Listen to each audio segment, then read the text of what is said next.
relevant question, right, this week. So, okay, we are officially What happened this week? live. No, there was a question in the D&D chat or Discord or whatever that was yeah, like, about can I bring toy weapons to school?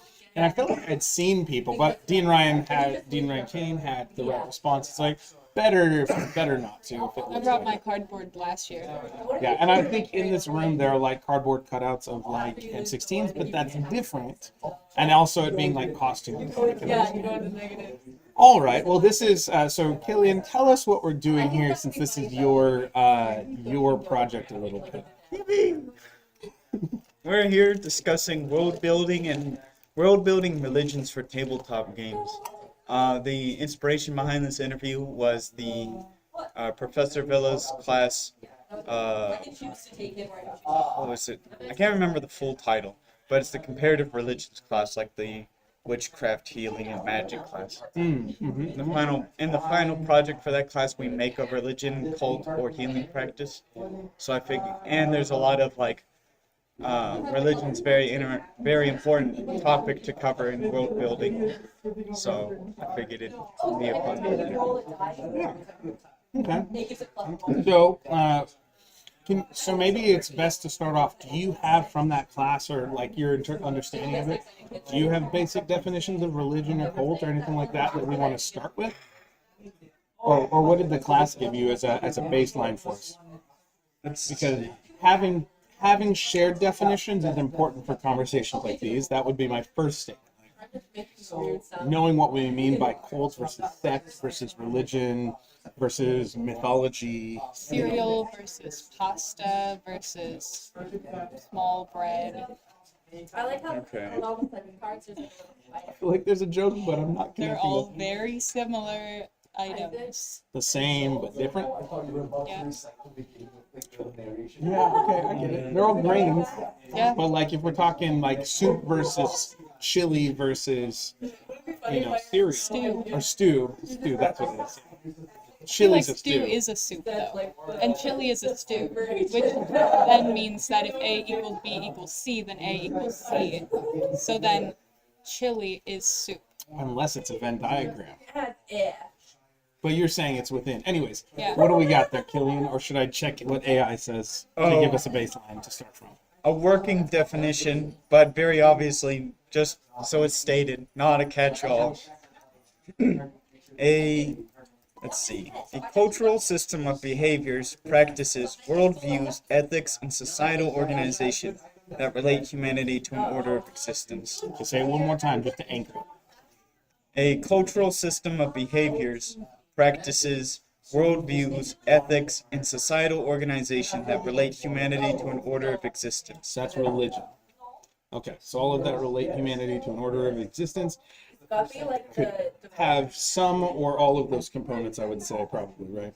Okay. All right. So then, what is your first question? Let's see, question. That's our starting place. Oh, well, let's take the worldview aspect, because this one was on my mind when we had a discussion about this topic earlier. But in D&D, of course, the gods are real and like I'm enjoying life. have like their own, like good and evil are more than just like an idea. They have more, they're more real, I guess, beyond just being kind of like terms we attribute to things we like or dislike. Yeah, you're more likely in the role-playing game, you're more likely to see us try and embody those in actual beings. And that does align with some traditions in a variety of cultures, like whether it's a god has an avatar or a chosen one or whatever it is. There's sometimes different religions will represent them differently. D&D becomes a place in a very meaningful way that can be a way to engage with otherworldly spiritual beings of a variety of sorts, some of them deities, from a variety of mythologies. And so in a more personal, interactive way than some people think are possible, or because of the nature of our understandings of religion or faith, some people believe, some people experience, I guess. But yeah. And also just dawned on me, we should probably take if we're recording, we should probably take a minute to introduce ourselves and then give our background in both I don't think they need that. I don't know. If they're watching this, they've been around long enough. Okay. We can talk about it in the game, and maybe not naming our backgrounds could be good, but let's see where we go. It may just come up naturally. Well, actually, but yeah, we should say who we are. You are Killian. okay, and you are in a religion class right now, world religions class. I'm Noella, and I'm not in a religion class. But you do run games in D&D. Yeah. Killian every once in also a while. runs games, right? You do world Just the building. one time. Does your just the one time? Does your 79 slide 72 slide world building for Path Starfinder does it have anything to do with like beliefs and deities and things? Yeah. All right, so cool. We'll see what. So you can just draw from that world building experience. Time travel. Yeah. And then so I'm Greg. I'm the D&D club advisor. I teach mythology and writing and technical writing, and I have done hundreds of hours of D&D. Sometimes there are players who are paladins and clerics, and sometimes I just want to add a little spice. We also have modules in D&D like Horde of the Dragon Queen, which is very much about dragonborn mythologies, and Tiamat is a deity, as a very evil dragon deity for chromatic dragons. So yeah, what? Yeah. So, but as we engage in this, so we can talk about how we're specifically trying to look at what it means with world building, right? Yeah. Okay, and so one part of this is one thing that I do think is important is we want everyone to feel comfortable around the table. So just for a quick to address the invisible elephant, comparing or working D&D and religion together has a complex history, and some of it shows up representatively in things like in Stranger Things and that kind of thing. But there was such thing as Satanic Panic. What's that movie you like from like 1982? It was like Tom There's Hanks many of first. I don't like it, but it's called Mazes and Monsters. Mazes and Monsters, and it's this whole thing, right? And so the interaction between kind of mainstream religions and D&D from a real world perspective has been complicated. I like to make sure that my players feel comfortable having fun together, and so there are some players who won't feel comfortable with certain things happening in the game, and other players who are totally fine with it. And sometimes that means some players who have religious backgrounds may not feel comfortable if there are demons to talk to. Other players may not feel comfortable if they're seen as being a monotheistic representation of God in a D&D campaign. Others feel more comfortable if there's if we go Old Testament, like Elohim, name of which is like the name for the Judeo-Christian God in the Old Testament, and having that be like the father of all the others who are more like angels. So framing it and world building that way to make people feel comfortable around the table.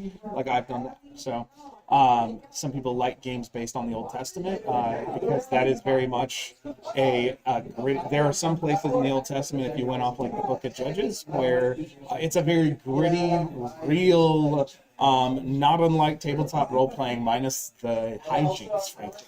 And even that, like, depending on who you ask, it could be all kinds of fun or it could be real dark. But yeah, so just to frame that, like, my take on how it shows up in the game is I want wherever players are from or what their backgrounds are, I try and make sure that I'm aware of that. And if they choose a cleric, I try and lean into that because that's part of the character. And if they've told me in game or out of game that they're not comfortable with things like seances, I'm going to gloss over that part of the game if someone tries to bring it up. It'll be sometimes it's one of those delicate balances. Kind of building off that. Are we supposed to have mics? I didn't have time to set everything up, and I didn't want, but everybody's picking up. Talking, I'll make sure you're loud enough. Okay, I'll just like project a little bit. Also, Yeah. Oh, I'm Kaylee. Hi, I dropped in. I spawned here. Anyway, I have had experiences where sometimes, even not just the fact that there are like gods in the world, or like, or are not, like players have been uncomfortable with the way the DM chooses to portray those deities and stuff. So like I was in a campaign or like a one shot where there was like gods and angels, but the way the DM chose to portray those gods and angels was in a very imperfect light, like a very like these angels are kind of jerks, kind of and that kind of thing, which is it was fine with me, but we had a player who was very who was a little uncomfortable with that because they're like, there's nothing wrong with the way you chose to portray that. It just makes me personally uncomfortable when you're like using the Christian view of angels and gods, but like not following through with their idea. The representation they show, it's like an unbiblical representation. Yes, like they're using the theology, but not the full picture of how that religion represents those beings. And so we had to have a little conversation and be like, okay, well, let's see where we are with this and what we can do. Yep. Supernatural does that too, as far as story. Like they have this, it's supposed to be the biblical angels, and some of the supposedly good biblical angels are kind of jerks. Like more than just a little bit. And so, from a biblical standpoint, the ones who are supposed to be on the good side, like fighting Lucifer in that show, are like very much uncaring about what happens to humans. So it can create that's one of the challenges with role plays. The closer we get to real life like world building, and religion representation that everyone around the table doesn't think is fantasy. It's one thing to say I follow Thor. It's another thing if someone at the table believes Thor exists, right? And and in all seriousness, right? I've had students tell me I believe in Norse mythology. Yeah. Like no joking aside, they're just like, this is my worldview. I'm like, I don't know what that looks like these days, but thanks for sharing. But it would matter. So all right, yeah. So that's a meaningful consideration. Yeah, I went to a panel discussing, I think it was a larger panel about horror, introducing horror elements, but consent being the major theme of that panel. One of them mentioned how they had a game one time where the Greek gods were going to be more important, or at least it got brought up. And the other players were cracking jokes about the Greek pantheon, but one player at the table was a pagan who did still honor the Greek gods. So they had to have an aside with the DM because the jokes ended up upsetting them. Yeah. So Something important to consider, because representation of a religion, something that's very close to people and very special to people, if you're representing it ignorantly and not doing your research on that can be very not only offensive to the people who follow that, but it can be misinformation for the people who don't know the full story. Like if somebody were to make a character who was Mormon, which is the religious group I grew up in, and it was full of misinformation and jokes that aren't necessarily true, I'd be I wouldn't be very comfortable, and I would be that's a really closed-minded view of that. Yeah, I think so. That's one point is if we're going to have real world religions represented in a tabletop game, you want to do that in a way that is comfortable for everyone at the table. It's disingenuous to represent a religion, especially if it's in a group setting. Either way, our minds are places, but it's disingenuous to make to kind of frame it stereotypically. That doesn't mean that media doesn't use it constantly, and even shows that are well known for being funny don't draw on those stereotypes from time to time. Ned Flanders is a guy, right?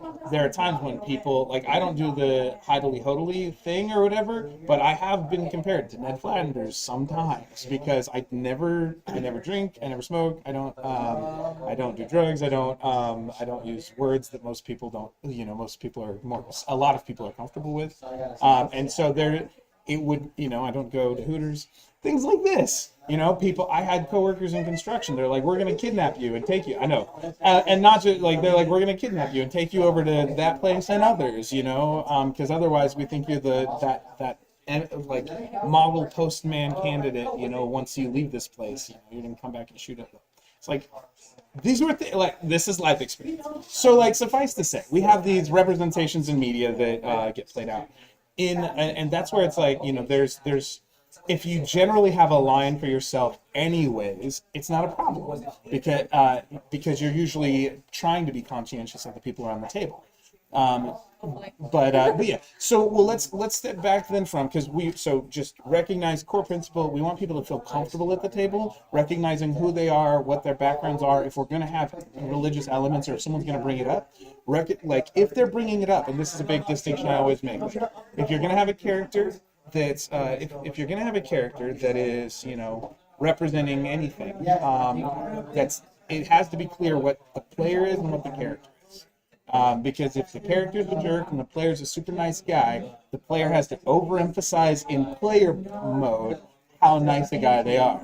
That being said, some people, even if they're nice guys, really lean a little too hard into, or nice people may lean too hard into, well, that's just what my character would do. Maybe your character can grow, or maybe we have, and that's where it becomes complicated around the table, because we want people to have, we don't want to feel like we're railroading people, but we also, part of it's social norms, which is a key component of religious institutionalization, right? Yeah. So filtering is a powerful tool. Yeah. Like, yes, your character would do that, but should they do it? No. Yes, that's always a question, and if we're all like, it's okay to have so one, what was that? So before I go, I was going to go off on a tangent. So Noella, what are your thoughts on any of this that we've said so far about religion and world building? What's one thing that you've done world building wise, religion wise, or belief wise in your games? I don't really use religion in my game very much. Like, if the players wanted to play a character that was religious, they would pick one that was made for the game, because I don't know if I would be comfortable with people playing real life religions in a fictional game, where it wouldn't really make that much sense. But like, I have specific religions that I've made based on other factors in the world that would make more sense for them to play. And then like, you don't risk like inadvertently offending someone else that might have that religion that you don't really know how to handle it. Yeah. Yeah. None of my players that I can remember have ever wanted to play like a religious character. I just don't really focus on that part of the game. No clerics or paladins. In my homebrewed system, there are no like religion-based roles at all. Oh, so you've just taken religion out of it completely, huh? There is a background that they can play that is religious-based, but since it's a background, it doesn't come up as much unless you're like talking about it. But it's not like what the character currently is. What do you got, Killian?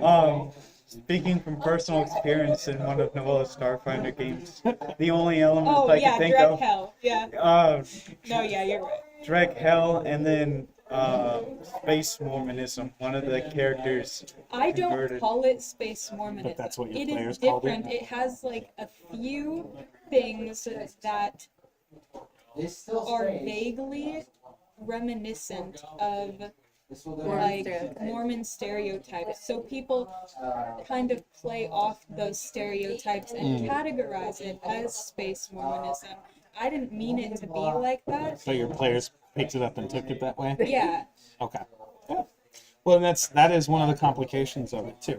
Well, so let's so stepping back a little, because I think we've covered we want to be aware of who's around the table. Now, when it comes to world building and incorporating cults, religions, just belief systems in general, that's probably a good thing to lean into. And how do we do that? Well, first, one of the things with D&D is, and I guess partially separating it from real world, like D&D has magic. It has a part of the role play and the fantasy element is that it is possible to kind of have access to otherworldly abilities in a variety of spectrums, right?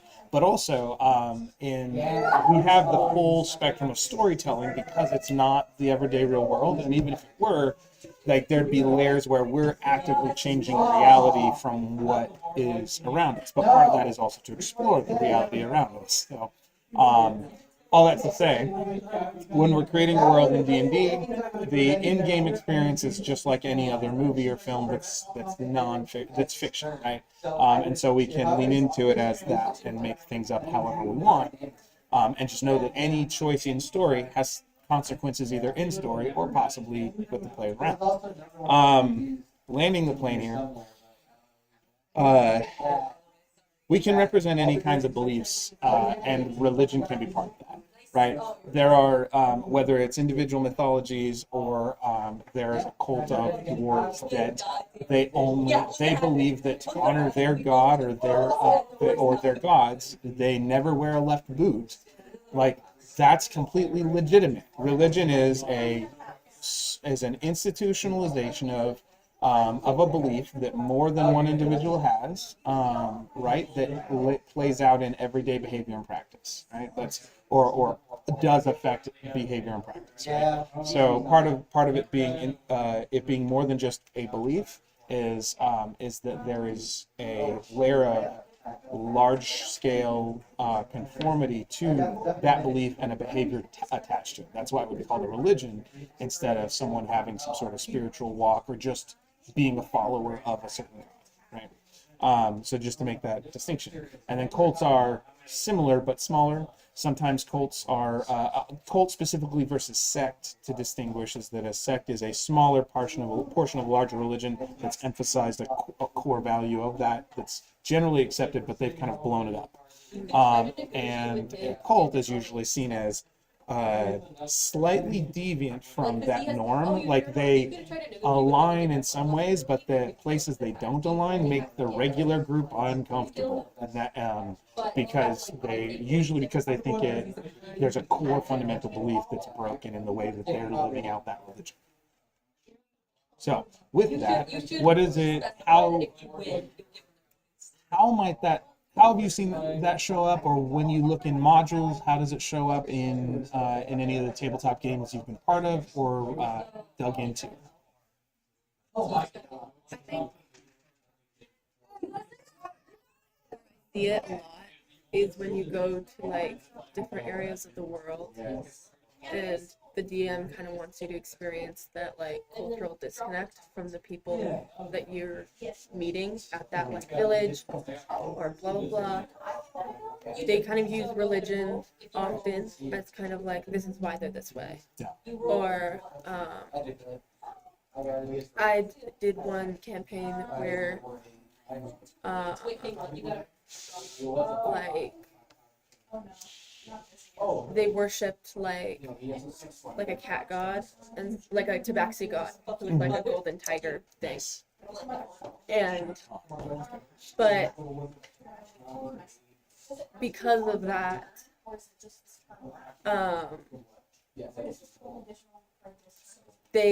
we had a tabaxi in our party, and because of that, any tabaxi that comes in, they're like, you're one of our gods, like chosen kind of thing. So like it was kind of like they had preferences and behaviors toward different people because of their beliefs, and that's kind of where I've seen it more. I usually use it a lot. I don't use like religion as in these NPCs have a religion, or if you're going to be a cleric or thing, this is your religion, or these are the religions you can choose from. I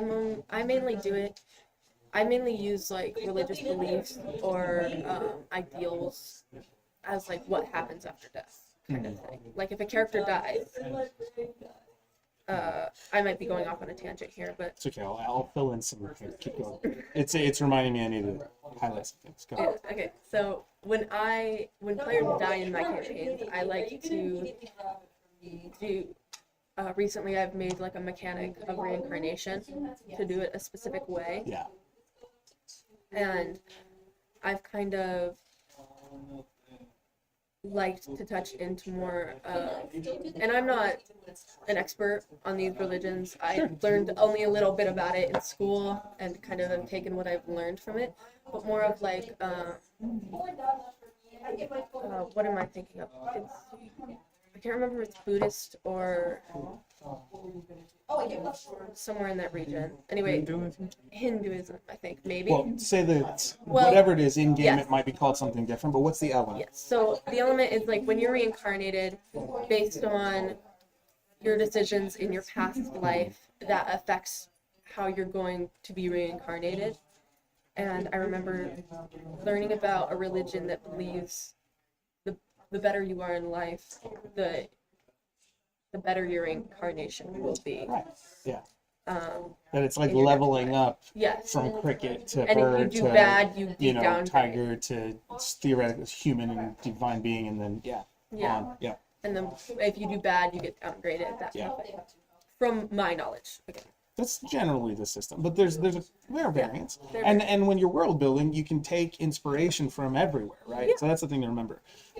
So what you bring up is like when we're talking about playing a game, if we're thinking about, and this is something I share in my mythology class, Take It Tuesday, Spring 26. But in my mythology class, we do cover like for there's for it to be a system of mythologies, or let me step back. Religion usually has answers to most or all of these questions as a whole system, but they don't have to. But when we look at mythologies and religions and beliefs that people have, they are usually hitting at some one of these four big questions. The question of ontology, which is our beginnings, where did the world and life and us, where do we come from, right? So what's our history, the history of either our species or of the universe, all of creation. So that might be creation myth, but it's ontological. So where do we come from, why are we here, or who are we, is like this identity, like based on are we self-determining, does someone else tell us who we are, who are we? Is there something about our identity, whether it's in like I'm at this social caste system because I was a jerk when I was rich in a past life, right? And there are some significant sociocultural implications for that. I'm intentionally framing that neutrally, because we're in analysis mode. We're not judging any of these things, because when we're building it in world, we're like, well, let's see how that plays out when that belief makes someone stop trying, or feeling like other people they can be prejudiced against a lower class or whatever. So, but who am I? Identity. So we've got ontology, identity. Who am I? Why am I here? It's a sense of purpose. And does the belief tell me that, or does the belief answer that for a character or some part of culture? And then where am I going? Right. And so that would be either reincarnation, heaven or hell. What's the afterlife look like? One of the planes, right? Depends on the system. And so, do I get upgraded? Is it a nihilistic and I just die and people go, well, why does it doesn't matter then? And so any one of these big four questions, where do I come from? Who am I? Why am I here? Where am I going? Any one of those can be meaningful to embed into a religion in the game, because that's what our mythologies and our religions tend to focus on. The ones that tend to be more popular tend to have a more, like in the world, in real life, the ones that tend to be more popular, there are a variety of reasons people might say, but generally speaking, it's because the system that they have for answering those four questions has some form of continuity within it. At least that's my take on it. But yeah, so you use it to answer that like afterlife question, Killian. I would say when you asked what we think about it when it comes up in games, from what I've seen in public, like I like to use it here and then, because I think it's a very good way of like motivating, and also a crucial way of figuring out people's in answering those four questions. It gives people motivation and a drive, like, okay, I want to achieve this goal because this faith says I am this person, thus naturally I'm going to want to do this. And to use like an example in D&D of like the Orc pantheon, Grumsh, and like Grumsh of the Orc pantheon and Lolth of the Drow pantheon. Like Grumsh, they were both backstabbed by other gods who oversee the like generally more accepted species. Like Grumsh was attacked by Corellin of the elves, and likewise Lolth was kicked out in a Lucifer-style rebellion by the same elf god Corellin. So they both have a personal grudge. Thus, part of that answer of who am I for the orcs and drow that follow those gods is you're the enemy of this god because you're the enemy of the elves because I hate their god. Yeah. But one thing I have noticed, especially in published adventures, is that the cults drafted up don't seem to really give them a reason, don't really seem to serve as more. And of course, this isn't speaking of everything. This is just a trend. And there's plenty of examples you could find that aren't, that do go more in depth and aren't shallow. But I have noticed before this trend of like a cult is really just a bunch of bad guys who worship a central bad guy or bad idea because it gives them a reason to justify being evil. Yeah. And I think it'd be a lot more interesting to explore that question. Like, not to say that a faith can't, obviously, keeping it in analysis mode, not to say that a faith's reason, that in answering a question, a religion cannot give somebody a purposely antagonistic goal or definition. If we were to look at the first one. We can just leave it there. That's a good Yeah, place to end. we'll just leave it there. And that thought, yeah. But yeah, not to say, I was thinking of more like groups that are considered, I guess, cults, not full-fledged religions. But yeah, but I do think there's a lot more value that could be derived from better examining, like, because if your whole purpose, it's like, at that point, it's just fascism with incense instead of rifles. It's like, okay, we're all here because we hate these other people and we want to see them exterminated. It's like, well then, like, the community in fascism is fragile because it extends from like a boogeyman that you all agree to hate. And even then, it's clearly not strong enough because there's history is littered with examples of fascist groups immediately falling apart and attacking each other because they don't like each other. Well, and so when we're thinking, Sorry, dangerous territory to discuss fascism and religion. Sorry. But no, it's okay.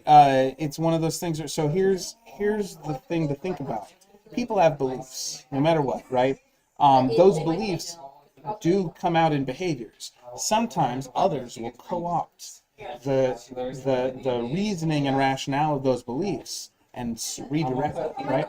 So one of the classes one of the readings I give on rhetoric in my English 102 class usually is an analysis done in 1939, was published just before Blitzkrieg time. I think Hitler attacked in like November, December of 1939, if I remember correctly. Yeah. This article was published like months before, and it was a rhetorical analysis of Mein Kampf, and it was like we need to look at the type of rhetoric this guy uses so that we can. It's easy for anyone to go, oh, this is bad, but let's see what strategies he uses to co-opt the attention of a nation, including what was seen as a very religiously oriented nation, and where did that come from? And there are other people who've done analyses of Nazism having been rooted in Martin Luther's perception of something called replacement theology. Those are ways of understanding, that we can start engaging with, like, was it a religious belief? Do people who are religious think they're doing good when other people when someone, history is going to judge them as being evil? And is there ever the opposite where someone did what they thought was right in spite of society's judgment and ended up being proved right too?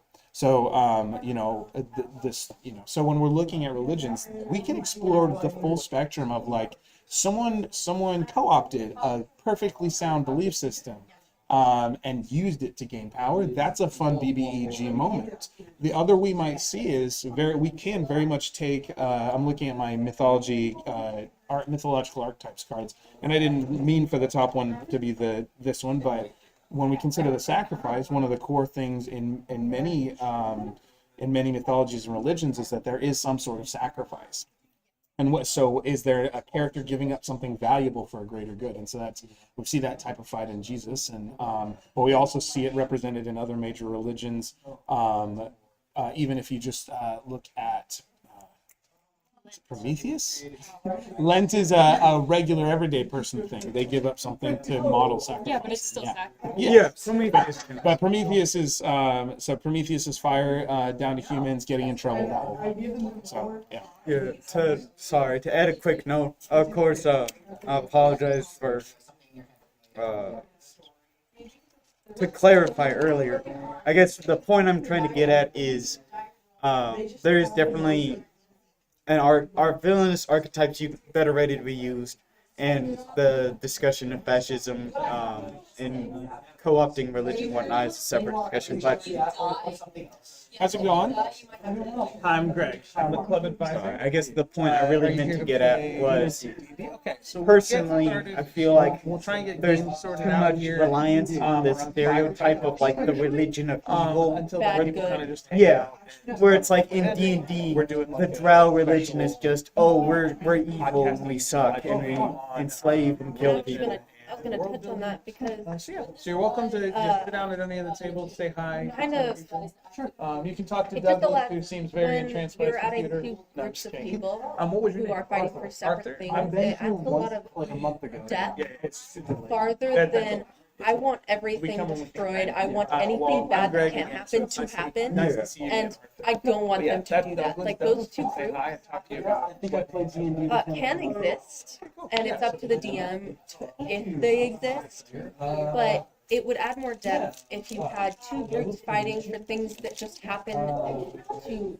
collide with each other in their belief systems. Taking it out of religion, if we look at Marvel, like Thanos objectively and fully believed what he was doing was for the betterment of humanity. And he was not fighting to destroy, he was fighting for balance. And the Marvel groups that we followed during those movies simply just believed something separate that clashed with his beliefs, and that's why they were fighting. And even though Marvel sort of painted him as a villain and the heroes as the heroes, that's the good guys, that doesn't really. Where was I? It kind of. They both thought they were doing what was best. Yes, and it just happened to collide in their belief systems. And just because this is where I was, just because they painted Thanos as the villain of those movies, it does not mean necessarily he wanted everything to die. He wanted anything bad that could happen to happen. Well, and that's, I He think, just wanted something separate. sometimes so there are, like, if we dig in, part of it is like a lot. So here's the challenge. One of the challenges with this is it's really easy, especially in current culture, it's really easy to choose a spiritual leader as the big bad evil guy, because spiritual leaders are generally trusted, and I mean, we can call it a standard trope, but that whole good fallen or nobody's really that nice, is the storyline that people can get behind. I don't know if you've ever played with a very distrusting table before, but it's like sometimes they'll trust people like Baba Yaga, and other times they will be completely distrusting of the random happy farmer sharing goods with them on the road. They're like, why is this guy so nice? It's like, because he doesn't hang out with anybody ever, and you're the first person he's seen in 2 weeks, and he's like, yay, humans, right? Not for the eating. Perfectly not 'cause he's- hypothetical. I am one of those players where I'm like, you've done nothing wrong or suspicious. Suspicious! Right. And so it's really easy. But we could talk about like complex villain characters, and that's like a good story thing to look at anyways, if we're gonna have a villain, having them believe and execute that belief, like, is part of letting that character. It's one of the hard things about DMing, especially if you're like, I created a bad guy who believes something very different than I am. How am I going to play that? It's awkward sometimes. Yeah. It should be, right? If you're doing it right, it should be uncomfortable a little bit. I do think that is, sorry, two separate notes. One to explain because he had to step away from the table, and what led into Kaylee's very thoughtful note about like the villain is probably not going to see themselves as the villain of like. Yeah. I was trying to make the point of like there's a lot of examples you can look at with these religions of evil, where it's like the whole point is just everything sucks forever, which Kaylee was pointing out. Like that's not. It doesn't have depth. It doesn't have depth. To answer that, to properly close that previous note. But then, other point, building off of what you were saying just now about getting into the mindset of like, I think that might explain why there's so many, especially now, villains that have a religious bent, whether they're just like personally zealot or zealots that are like just doing this on their own, or if they're like a false prophet or a leader of a religion. It's like, because it's easy. Personally, I would argue it's easier to understand the mindset of the villain and why they want to do it if they truly believe in their goal. Like, I don't know, if some villain wanted to turn everybody in the world, or, I'll use the example of, like, Kurt Connors, the Lizard. The Lizard? Yeah. Oh, like Dr. Connors from Spider-Man? Yes. Okay. We're going back tomorrow. That's fine. That's fine. Or another example. No, finish up. Finish Yeah. that one. You got it. Okay, well, two examples that kind of point to the same thing of like the Lizard from Marvel and Judge Holden from Blood Meridian. Both these are characters that believe very strongly in some personal goal. Like the Lizard, obviously, once he hits his mutation, he has like this lizard brain, and he thinks this is like just a better way of existing. So of course, his plan of I'm gonna turn everybody into a reptile thing makes sense because it's easier to understand why he'd think that would be a sensible plan, because from his perspective, He's like, this is great. yeah, this is awesome. See, like, zero notes. Yeah, and so I'd say, I think that, so we have a couple, because we're running short on time, here's what I'll say. I think, first I want to give Noella a chance to respond to any of this, because I've been quiet for a bit. But, so yeah, and then I'll kind of close with what I think are good jump off points if we want to do another one. You said get Greg in it? Yeah. Okay. How's it going? How's it going? Hanging in there? What's your name again? Donovan. Oh yeah. Good to see you again. No, he's not. We haven't. I don't know if that's fresh or not. That's from that is- Monday. Okay. No, this is fresh for the reoccurring games. We have not put up the open and one. Okay. So, if your name's not up there yet, give us just a few minutes. And we'll I'm start. with Ryan. Oh, wait. Cool. He doesn't always. Sometimes it takes him a bit to get here. If you know you're with Ryan, if you can just go ahead and put it on his name. Oh, and anything Dave said, final thoughts, and then I'll close with what I think would be really great follow-up conversations. So you guys were talking about like not trusting like anything, just like players that don't trust anything. And it's not really about religion, but I have an anecdote. My players helped someone find a lost amulet, and then this guy was secretive about what the amulet does because it's really powerful, but all it does is makes it so that the person wearing it can't do anything evil. And they're like, they want to kick this guy off the boat because he's got this like powerful amulet that they think is evil. But like, they rolled like a nat 20 perception and they know the amulet does something good. They just, They're uncomfortable because with they don't know making it. exactly what it does, they are suspicious of it.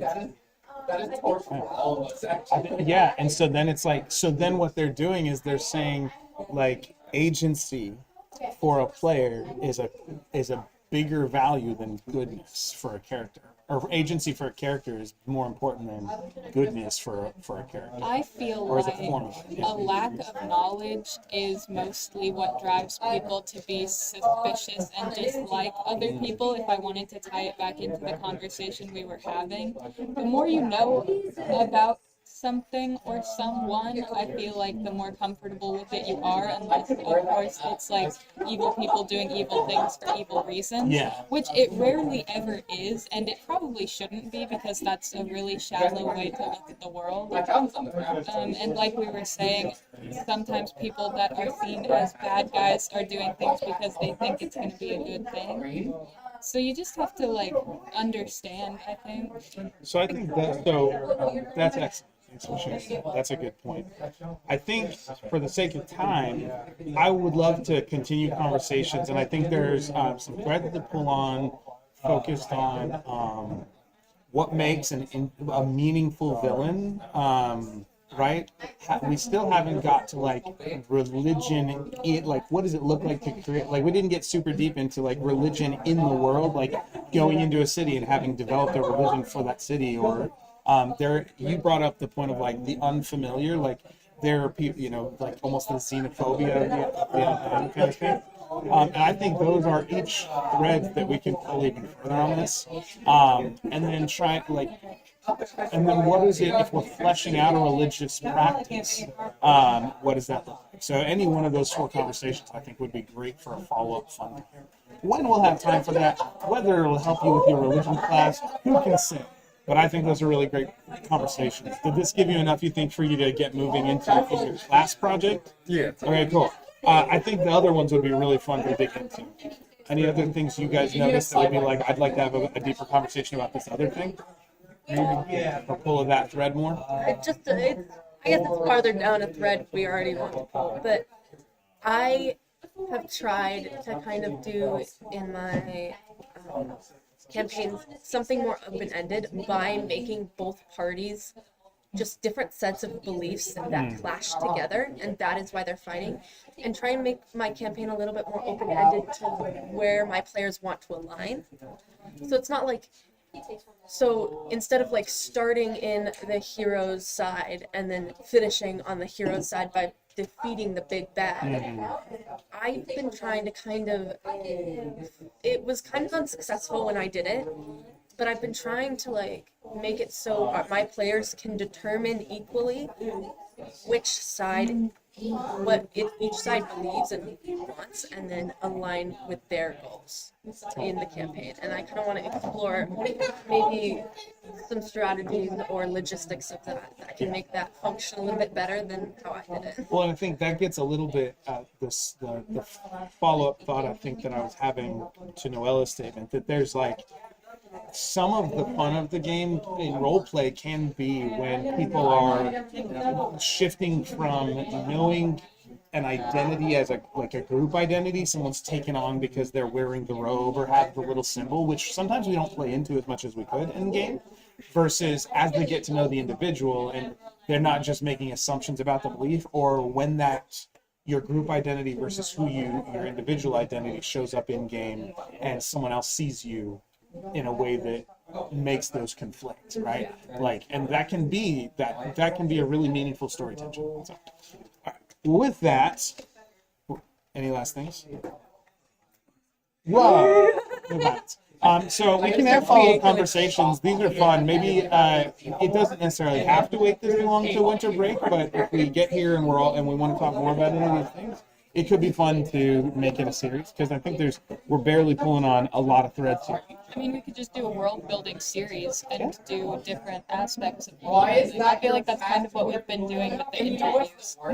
But not a lot of the teachers have run games, so if we just did it with like DMs and talked about like our experiences, that might help. I like it. I dig it. All right, I'm going to stop the stream now because we got to get to the next thing. Okay, bye.